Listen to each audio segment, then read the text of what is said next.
Hello, LCPs, and welcome to today's session. We are going to be going through basically a crash course on talent management. Remember, as LCP, you're required to basically track the goals of each and every LCVP in your team, be it LCVP talent management, OGX, marketing, IGV, BD, UR, whatever portfolios that you are focusing on and running this year. You need to make sure that you understand what exactly is happening in these portfolios, that you know what exactly to be following up on when it comes to this particular piece.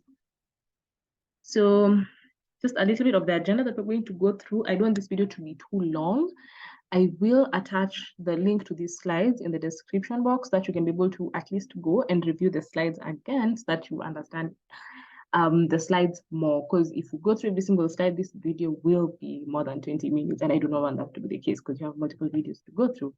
So first we'll go through the role of LCVP talent management, the member experience standards, just an overview. We won't go through them in depth because I have done a more in-depth video of the member experience standards in the Team Leader Academy, an academy you're also required to take because as much as you are an LCP, you are also a direct team leader to your LCVPs, and there are a couple of standards you're supposed to deliver to them, this being the member experience standards. Next, we have the rewards and recognition. If you don't know what that is, do not worry. By the end of this video, you'll have a better understanding of what rewards and recognition means and what it entails.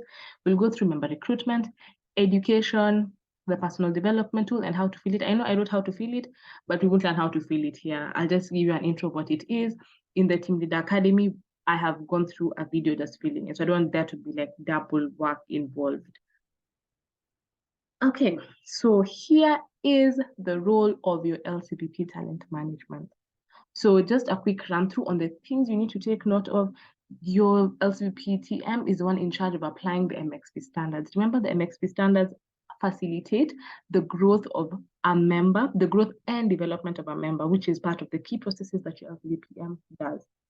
Then another thing I want to highlight is the education. You can't develop a member, you can't grow a member in terms of ISEC if they don't know what exactly they're doing.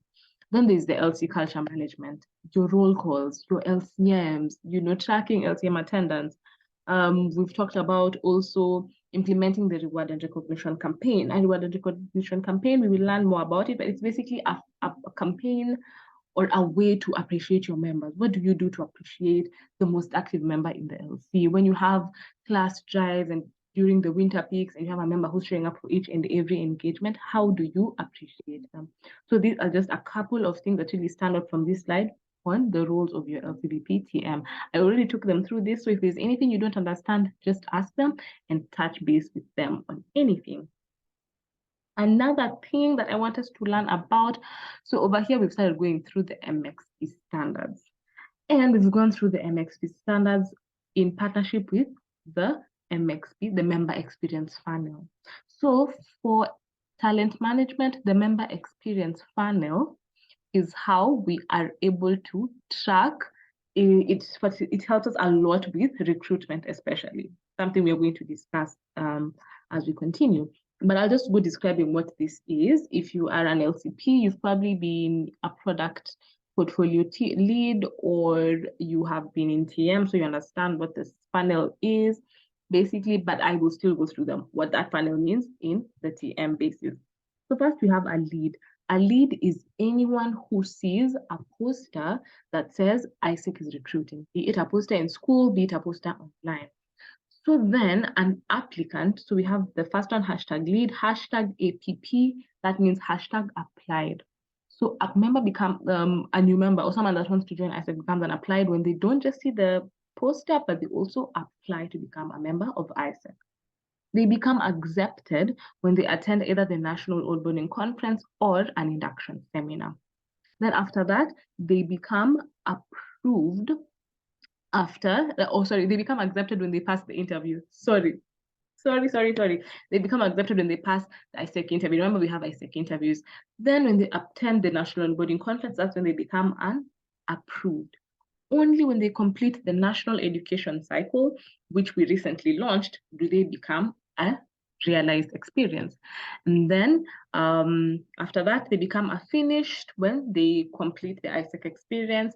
Then once they feel the Net Promoter Score, is when they become a complete. And at the complete stage, a member can either decide to advance, for example, the way you finished your LCPP term, and then you became a lead for the position of LCP when you saw that the application is open.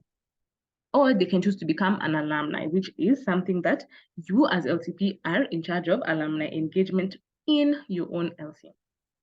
So that is it for that. So here we're just looking at a couple of standards. Remember I said that we are just going to brush through the standards really quickly because we're going to do a more in-depth what's it called, study of the standards in a separate video in the Team Lead Academy.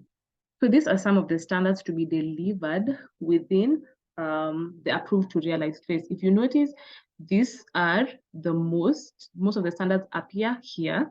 So with the job description, it entails clearly defining your VP's job description to them, personal development evaluation, filling the personal development tool with them on a monthly basis during the mandatory one-on-one session. I hope that during this video, you're also taking notes because there's a lot that we are doing. Transition delivery is in terms of ensuring that information tools are transitioned from one person to another. As someone is taking on your role, ensure that they are transitioned properly. There is onboarding delivery, which is done, for example, during the National Onboarding Conference or during the induction seminar. Education cycle delivery, we are doing this on a national basis in terms of the national education cycle. But remember, there's also education that needs to be done to members, even at the local level. This can be done during departmental meetings. It can be done during the LCMs. So do not just limit education to only being done at the national level. Next, we have social networking. We have the community rules. We have the community channel, community engagement activities. Make sure that your members are in every single platform that they need to be in. They are in the LC group. They are in, and when I say your member, I mean for your team members, like specifically the VPs in your team, right? So these are basically some of the standards that the talent management portfolio is in charge of. As I said, I'm not going in depth into them. I'm just doing a quick brush through. Again, you will find the slides and you can just go through them quickly. You don't need to understand everything because we will do a more in-depth video of the MXP standards, because there is an MXP standards tracker that we will be using as an entity to track our achievement of the MXP standards. So as I said, basically with rewards and recognition, it's a way of saying thank you to members, right? It acknowledges small or big achievements. You can have a member of the month, member of the week.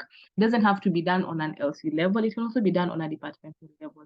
But then again, I am highlighting this because your LCVPTM is the one in charge of creating a reward and recognition campaign. We already have one at the national level where we reward, like, for example, the LC talent management LCTM of the month, for example, right? Like in the TM commission, for example, MOOC was the best in terms of TM because they did 1, 2, 3. Another thing with reward and recognition, make sure that the reward criteria is clearly defined and it's available for members so they know how exactly they can get to this level. So I will not go through everything in this slide. You have the slides, they are linked to the description box. Kindly find them and go through them. I'm only explaining what needs to be explained. So here I'm just talking about why we need rewards and recognition. I will just highlight the 4th point because of the fact that it improves our retention rate. Remember, as LC, the talent management portfolio, the measure of success at the end of the day is retention rate, with not just the number of members we're recruiting, but how many members are we able to keep in the organization and also develop. So something else that TM does is recruitment. So with TM, you need to align a lot on recruitment. So recruitment is done during, like, for example, when first years come in to get new talent, because as we go by, members will get to the end of the university and then they leave the organization. You can also do mini recruitments, like when you notice, like in many portfolios, there are a lot of HR gaps, then liaise with your VPTM to be able to do pocket recruitment. As I said, take note of university timeline, discuss the recruitment process, and find out where everyone comes in. Remember, the LCPTM is not the one who does recruitment by themselves. When it comes to interviews, when it comes to defining JDs, when it comes to the induction seminar, it's an EB activity. It's not just a TM activity. So all that the LCPTM does is guide the conversation because this is their area of expertise. The other is education. As I said, we have a national education cycle, which is what you're doing right now. But other than that, it is important to also have local education cycles. They can range from functional knowledge or even more soft skills, like how to draft a resume, how to create a vision board, are some of the examples I have given. Follow up and ensure that also during your, what's it called? During your LCMs, like follow up with your LCPTM, what is the education plan for the LC? What can you guys do like during your LCMs to be able to make them more, like to incentivize them? You know, bring in an alumni and have a functional space on how ISEC helped me in my career. You get just fun things like those.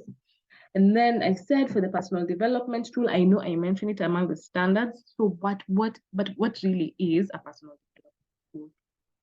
I'll just give like a brief run through because as I said, we have a video on specifically the personal development tool, a video specifically for that where I will take you through an intro, what the nitty-gritties are, and I will also take you through how to fill it.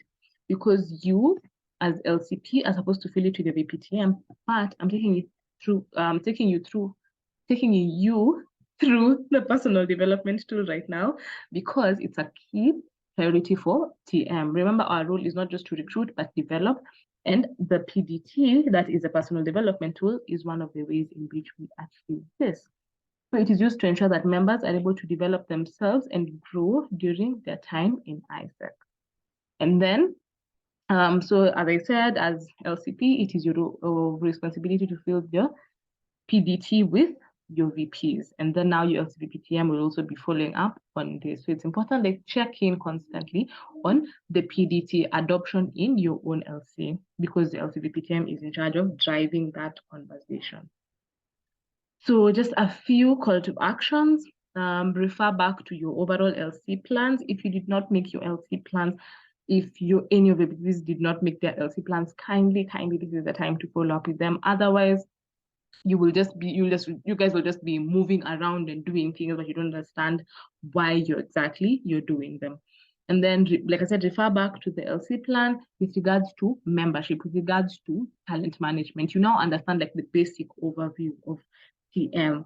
So now follow up with them and find out, like, I know specifically for the Talent Management Commission, we made at least 80% of us made our plans. So follow up with your LCPT and find out what their plans were. Check the tool, because it was a combined tool. Check the tool. What are their goals and how can you help, drive them? How can you help track them and keep them accountable? Yeah, and then check in with your LCPTM on these goals during the ABM. So thank you so much. I have been your lovely presenter, and I will see you in the next session. Remember to take the quiz that you can just test your understanding of this. If anything seems unclear, watch the video as much as possible. It's a learning process. It's not supposed to be easy, and we are so proud of you for doing this. Thank you.